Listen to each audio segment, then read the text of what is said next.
Let's now take a look at the several incidents which were reported in the Johannesburg city centre and Alexandra after heavy rains caused flooding. No serious injuries or fatalities were reported in Johannesburg or Ekurhuleni, although major roads were submerged. Let's speak now to Johannesburg Emergency Services spokesperson Robert Mulaudzi. A very good morning to you. Thank you so much for your time, Robert. Perhaps give us a sense of what has happened overnight since you gave Newzroom Afrika an update last night. What's happened at the moment?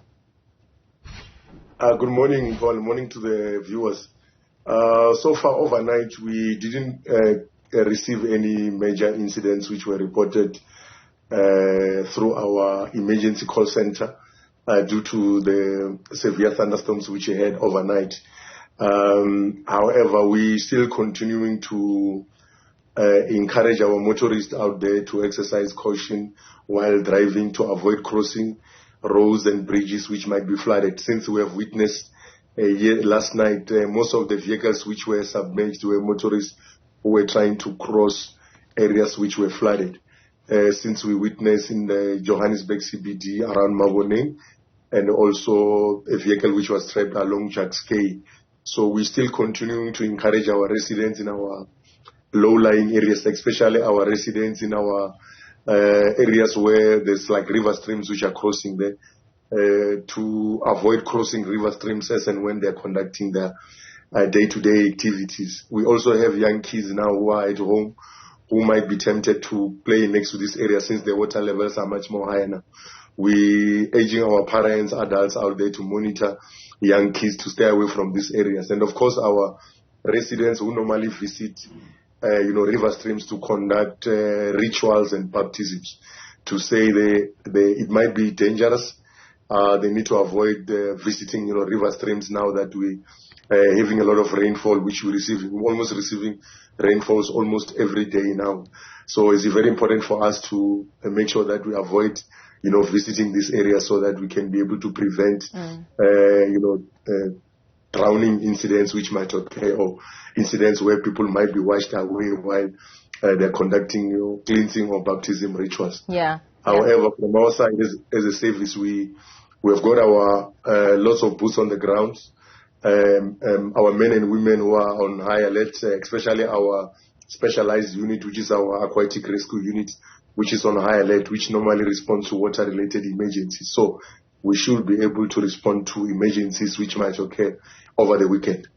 We also know one hotspot area which you continue to monitor over the years is Alexandra Township, north of Johannesburg.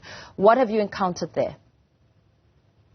Yeah, in Alexandra, last night we had incidents where there was an area where a wall collapsed, damaging about 2 vehicles. There were no injuries which were reported there.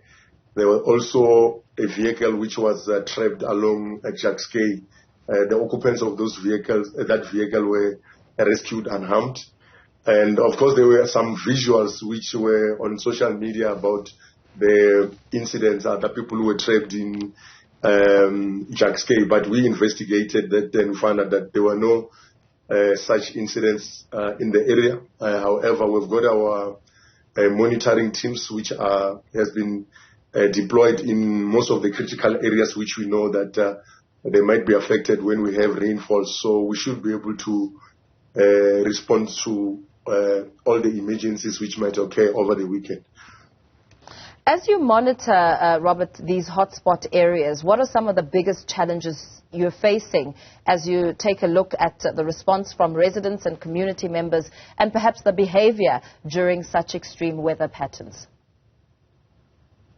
Yeah, right now I would say mostly the challenges will be the motorists because most of the challenges we're coming across are in our roads where motorists try to cross those flooded areas.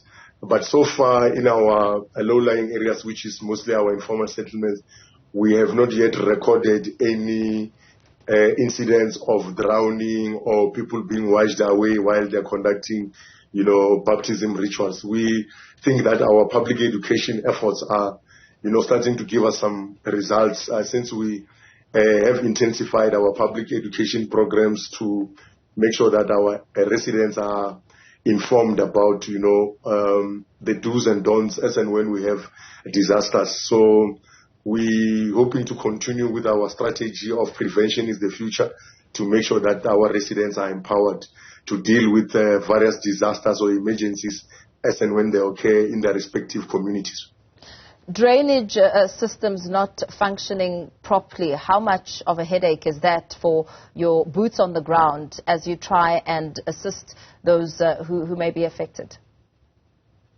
I think I wouldn't be able to comment, especially about the issue of the drainage systems and infrastructure in general. I think my colleagues in the relevance department can be able to give you a breakdown of what is being done as a city. I think from my side, I can only account on the emergencies and our proactive programs which we are doing as a fire service in the city of Johannesburg. So you don't find that the water being blocked on the roads being a factor when it comes to dealing with emergency situations as a result of the drainage not functioning correctly?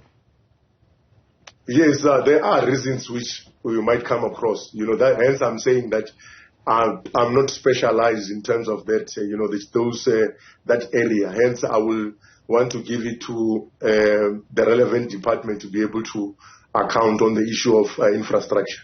Very well. Thank you so much, Robert Mulaudzi, for that update, saying insofar as matters stand, no serious injuries or deaths recorded since the flooding which wreaked havoc in various parts of Johannesburg yesterday. We will continue, of course, to keep a very close eye on this story.